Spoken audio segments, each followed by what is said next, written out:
Yeah, I think I probably hope I always hope for baby Groot in everything. Yeah. I was gonna say this. Okay. I was gonna absolutely say the same. I actually think Jessica Jones would be a good addition.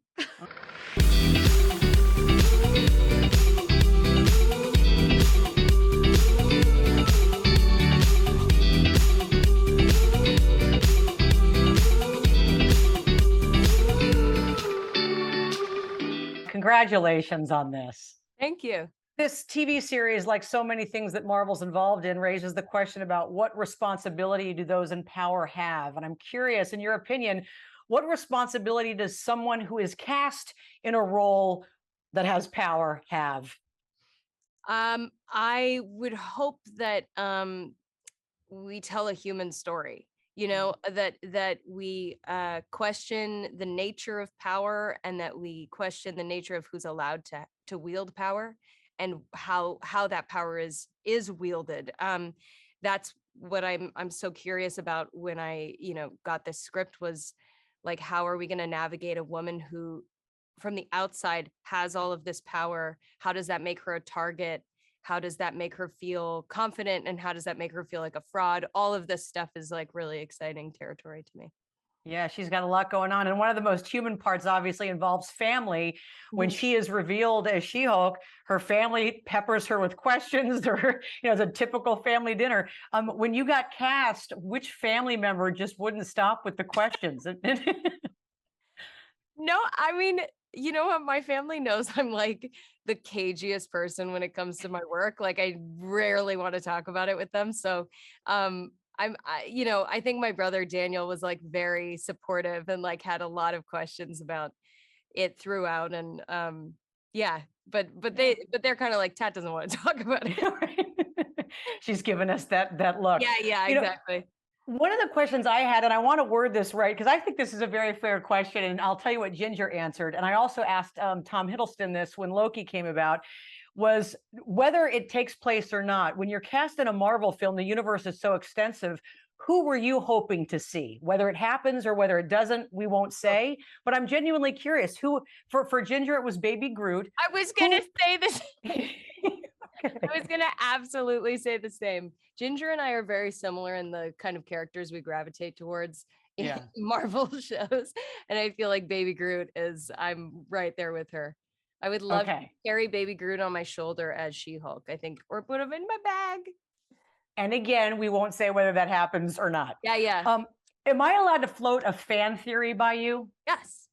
Okay, I don't have great ideas often, but I know that people were very excited when they did see, in fact, that Daredevil at least makes an appearance. And people are wondering, how is he going to meet Jen and how's that going to come about? I feel like it's on a dating app. Ooh. Is that at least a decent idea? Yeah, I think that's a decent idea. Okay. You're definitely living in the world of She-Hulk reality, because that we very much go into the dating app world. So yeah, I think you're pretty close. You're pretty close. Okay. That's all I'll say. Spandex versus Nikki. In your life, who is the closest to Nikki and who is the closest to spandex that you have? Spandex is probably the closest to spandex. And Nikki is probably... Who's your Nikki? Is probably my dog Earl, who's like truly a human and absolutely the greatest little emotional support. That's probably who it is. Well, listen, I know they're wrapping me. Last quick question. One of the smallest scenes, I won't give it away. You are eating food with Hulk in a very unique way in the car. Yes. I'm curious if you have kind of a quirky way you like to eat something that you love. I'm just thinking about being, this is not in a quirky way that I enjoyed to eat, but it's a way that I ate when I was a kid, which was that my Oma used to make this cake that was called a marble cake, a German marble cake. I would crumble it up into a bowl and I would eat it like a dog. And I still have the impulse to do it when that cake comes around. You know what you can do? You can do it with your BFF in real life, your canine. That's right. There's a reason I'm so drawn to dogs. Yeah. Ginger, congratulations. I'm bummed I'm not there in person, but what a pleasure. Thanks for your time. Thank you. Thanks so much. I'll tell you what thrilled me the most about this entire series, and maybe it's because I was on the speech and debate team throughout high school, but you brought back puffy sleeves. Oh, thank you. And I was also in the speech and debate team in high school. Oh, You yes. were? I was fourth in the nation for impromptu speaking, which is probably why I'm an improviser. Yeah, you were one of the draw. I was original oratory, extemp, and LD debate. Extemp and LD.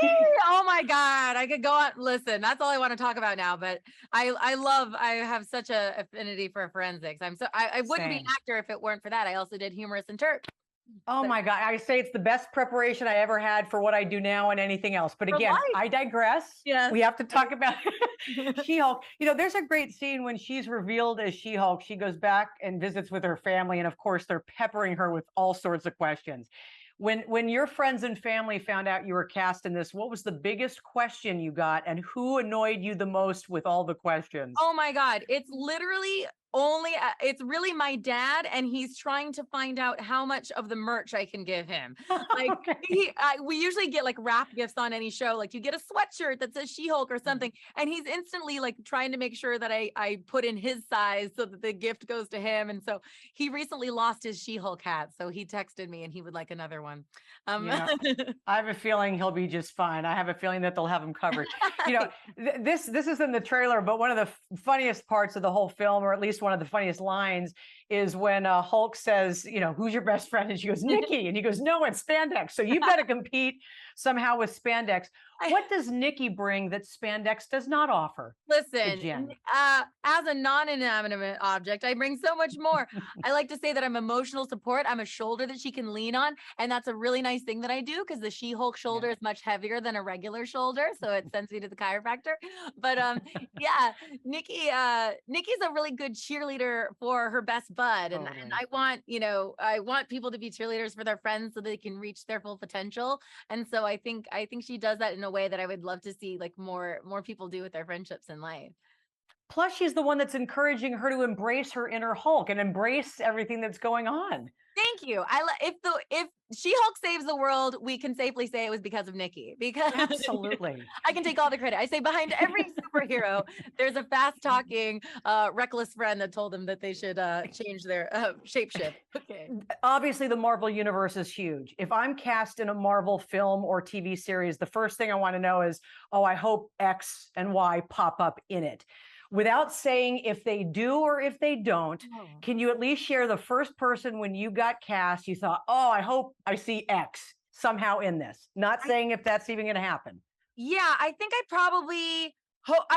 I always hope for Baby Groot in everything. Yeah. I just come on. I would adopt Baby Groot. He is adorbs. Yeah. Right. I'm not saying whether or not Baby Groot is in our show, but I'm not saying whether or not Baby Groot is in the show either. And I know they just wrapped me quickly. What gets you mad? You strike me as somebody who never gets angry. What makes you mad and brings out your inner She-Hulk? my speech and debate friend, what makes me mad is when people don't have critical thinking skills. And I'm convinced that I have critical thinking skills because I did Lincoln Douglas debate and I can debate both sides of things. Thank you very much. So yeah, I lose my mind when people can't find the facts and the truth. So that's my inner and current Hulk. Yeah. Well, I can't wait to really meet you in person one of these days. And I don't want to debate you, but I would love to grab a drink or something and we'll just chat about She-Hulk. Yes, that's so great. Congratulations. Thanks. And you've had such a great 2022. I know you kicked it off with another big film. So to me, the biggest question is, how much does J-Lo know about She-Hulk plot spoilers? Oh, well, my dream is to bring J-Lo into the MCU. So put that out there. I'll absolutely put that out there. One of the best parts of the series, at least the episodes that we've seen so far, I'm a big fan of the fourth wall breaking, but I'm curious, as a director, how do you decide when those moments work best? Well, She-Hulk has been breaking the fourth wall since way before Deadpool or Fleabag. So that concept was baked into the character even before the scripts were written. So then, as we began to execute the show, it was really about finding the balance between, how many are enough to draw the audience in, but not so many that we alienate them from the story and the world that we're building, because we want them to be invested in these characters who are very real, but also know that there's something else out there that she's connecting to that hopefully we get a chance to see. You know, it's interesting. We obviously get smart Hulk, and apparently, and I'm not giving anything away. It's in the trailer. We get a fun Wong. I feel like you were able to explore a little bit of his lighter side. Every single existing MCU character who came into this show had to make the adjustment from being in things that are much more serious to being in something that is tonally outrageous. And they're all such wonderful actors and all Right. so adept at adjusting. But it was definitely fun to watch that transition and watch them go, oh, it's okay for me to do this. You know, the biggest question they all Yeah. ask me is, am I going too far? And I would always say, absolutely not. Go further. That's a great question to get, to be honest. Speaking of which, a great scene is obviously when she is revealed, the people who want to pepper her with the most questions, her family members. I'm curious, when you got this job, who peppered you with the most questions out of your family members? Well, my mom and dad didn't really even know what Marvel was. So there was that. My children are all really familiar with it, and they all had a lot of questions, which I wouldn't even, answer to them because I was so afraid of the Marvel police coming to get me.